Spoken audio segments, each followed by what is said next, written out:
Жанұялық жағдайыңыз? Енді жанұям бар. Үйленгенсіз? Иә. Жұмыс орныңыз? Жалын журналы.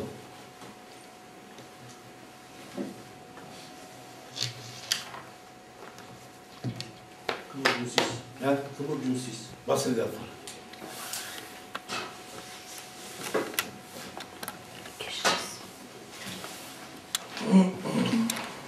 Енді көптеген қоғамдық ұйымдардың бастығы, оның қажет жоқ шығар. Алматы қаласының әкімшілік сот судьясының Күзенбай Бердібекұлының және Алматы қаласының Жетісу ауданы прокурорының көмекшісі Шотовтың қатысуымен Мұхтар Шаханов үстінен қозғалған әкімшілік бұзушылық туралы хаттама іс қаралып жатыр. 373 бабының 1-ші тармағы бойынша 12-30 қаңтар күні 2012 жылы өзіңіздің үстіңізден хаттама толтырылған.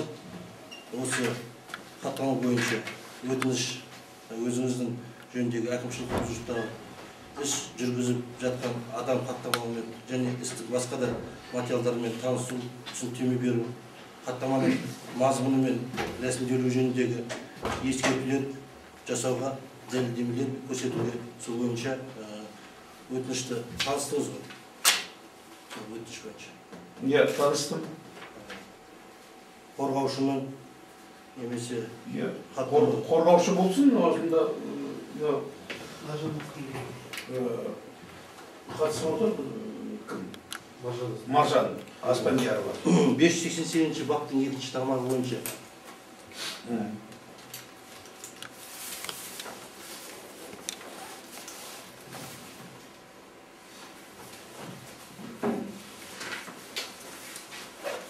қорғаушы ретінде адвокаттар әкімшілік жауапқа тартушы адамның жұбайы, жақын туыстары немесе заңды өкілдері жәбірленеді. Осы бойынша туысқандарыңыз немесе жақын туысқан. Әйеліңіз, жұбайыңыз немесе балаңыз ба? Енді бала-шағалар болу керек па солай? Заңда көкесін танытып қысып тастаған екенсіңдер де? Әкімшілік бұзушылық туралы кодексінде жазылған осы бойынша 28 қаңтар 2012 жылы сағат 12:00 шамасында Алматы қаласы Достық даңғылы 52 Қазақстан қонақ үйі маңында орналасқан саябақта Азамат Шаханов ЖСТП мүшелерімен заңсыз митингіге белсенді қатысты өзіңіздің үстіңізден осы 30 қаңтар күні 2012 жылы үстіңізден хаттама толтырылған.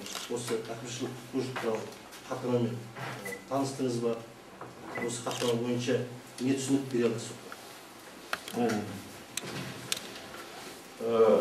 Иә, сол күні мен Абай ескерткішінің алдына бардым. Түгел полицейлер қоршап алған екен. Абай ескерткішіне бізді жібермеді. Сол сәтте бір өзімнің ойымды айттым, жұртпен бірге шығып. Яғни қазіргі кезеңде демократия біздің елімізде демократияға айналып кеткенін. Мәселен, барлық мемлекеттерде, барлық елде біз енді мен дүниежүзінің жарымынан көбін аралаған адаммын. Сол елдердің барлығында жұрттың барлығы алаңға шығып, әйтпесе басқа жерге өзінің ойларын айтуға болады.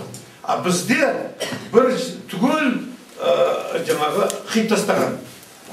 Яғни өз ойыңды ашық білдіруге болмайды. Тек үйіңде ғана айтуыңа болады. Ал Абай ескерткішінің алдында тұрып өзіміздің ойымызды айтпасақ, Абай деген қазақтың ұлы ақыны. Енді қалай осындай заң бола ма? Қай елде бар бұндай заң? Міне сол жөнінде және басқа да өзімнің кейбір көкейтесті ойларымды айттым сол жерде. Айтқанынан бірақ қайтпаймын. Негізі заңсыз митингіге өзіңіздің өз пікіріңізді айтып, соған қатыстыңыз ба? Иә, өз пікірімді айттым. Белсенді қатыстыңыз ба? Белсенді қатыстым.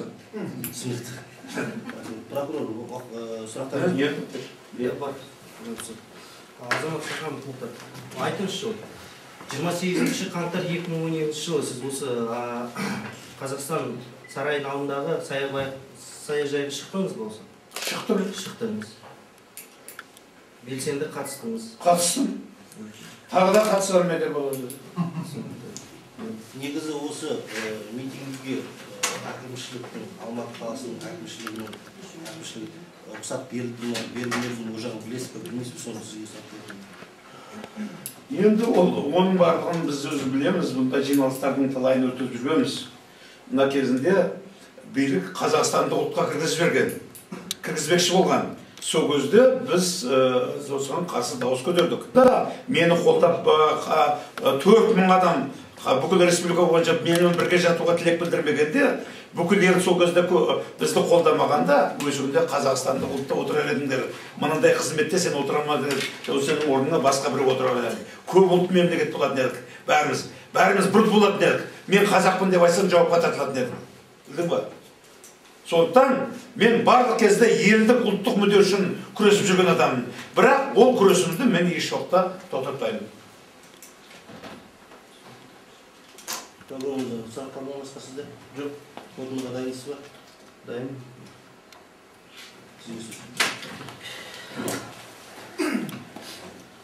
Құрметті сот және қатысушылар, бүгін Қазақстан Республикасының әкімшілік құқық бұзушылық туралы кодексінің 373 бабының 1 бөлімімен азамат Шаханов Мұхтар 1942 жылы туылғандарын қарау барысымен және құқық бұзушының түсініктемесі соған қатысты толтырылған хаттамамен азамат Шахановтың кінәлілігі дәлелденіп отыр.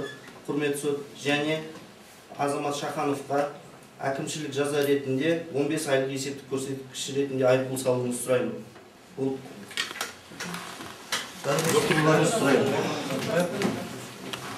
Аздан болып тұрған сияқты.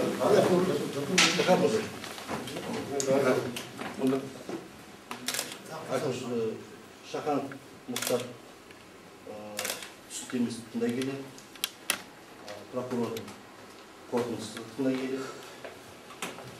сот қаулы етті. Мұхтар Шахан мырзаның 373 бабының 1-ші тармағы бойынша кінәлі деп тауып, осы бап бойынша көрсеткіш, яғни 24.270 теңге айыппұл салуды қаулы етті. Осы қаулы Алматы қаласы соттан арыз жазуыңыз мүмкін. Алматы қаласының әкімшілік соты. Дұрыс. Рахмет айтамын. Прокурор кетпей тұрғанда, ескертіп сөздердегі куәгерлерді шақырмайсыздар, неге бейнетаспаны көрсетпейсіздер? Ешқандай бір айлық көрсеткіштерде істеу болады еді, сот сол. Ұятқа қалатын нәрсе әйгілі болатын болдым ба? 1000 жетпейді екен. Құқықтар төлеуге пенсияңыздан 1000 жетпейді екен. Дұрыс.